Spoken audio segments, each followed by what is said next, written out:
السلام علیکم ورحمۃ اللہ وبرکاتہ۔ بسم اللہ الرحمن الرحیم۔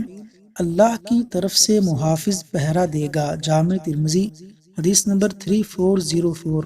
رسول اللہ صلی اللہ علیہ وسلم کا فرمان ہے کہ دونوں ہتھیلیاں ساتھ ملا کر سورہ اخلاص، سورہ فلق اور سورہ ناس پڑھے، پھر ان میں پھونک مارے اور دونوں کو اپنے جسم پر جہاں تک ممکن ہو پھیرے، سر، چہرے اور جسم کے سامنے والے حصے سے شروع کرے، اس طرح 3 دفعہ کرے اور پھر اس کے بعد آیت الکرسی پڑھے تو اللہ تبارک و تعالی کی طرف سے ایک محافظ مقرر ہو جائے گا اور شیطان صبح تک تمہارے قریب بھی نہیں پھٹکے گا۔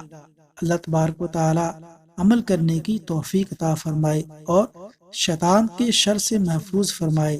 آمین یا رب العالمین۔